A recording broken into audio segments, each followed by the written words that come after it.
جی بہت بہت شکریہ مفتی سید صادق محی الدین صاحب.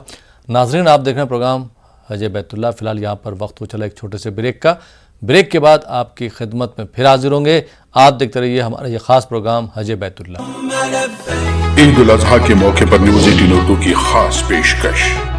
آب در آب، آب در آب میرے ساتھ سفر کرتے ہیں، تشنہ لب خواب میرے ساتھ سفر کرتے ہیں. دشت احساس تیری پیاس سے میں ہار گیا، ورنہ سیلاب میرے ساتھ سفر کرتے ہیں. دور کھڑا ہے دشت میں ایک شجر لگا ہوا، جیسے فصیل شہر سے شہر بدر لگا ہوا.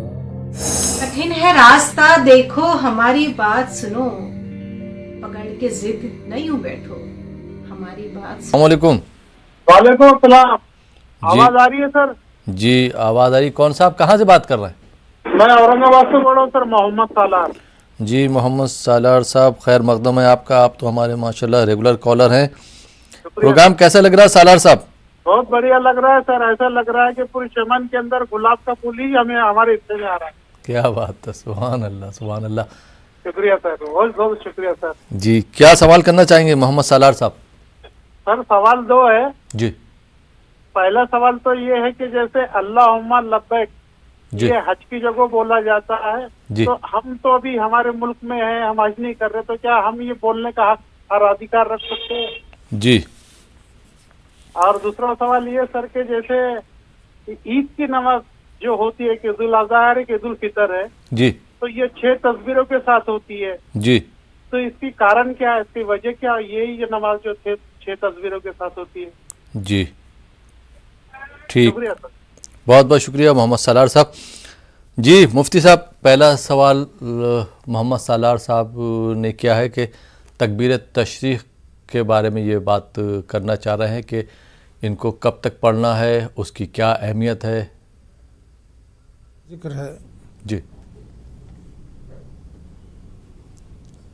تلبیہ لبیک اللہم لبیک لبیک لا شریک لک لبیک، جو تلبیہ کے کلمات ہیں جی وہ حالت احرام کا خاص ذکر ہے، لیکن ایسا نہیں ہے کہ وہ احرام کی حالت ہی میں وہ کلمات ادا کیے جائیں، بلکہ تلبیہ کے کلمات جب چاہے حالت احرام میں ہوں، آپ حالت احرام میں نہ ہوں، ہمیشہ آپ اپنے زبان سے ادا کر سکتے ہیں.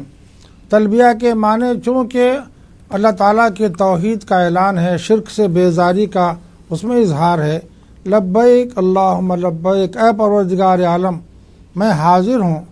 جو حجاج کرام لبیک پڑھتے ہیں تو اللہ تعالیٰ کے دربار میں، مسجد حرام میں، مینا میں، مزدلفہ میں، عرفات میں جو اللہ تعالیٰ کے مشاعر ہیں وہاں حاضری کی نیت کرتے ہیں.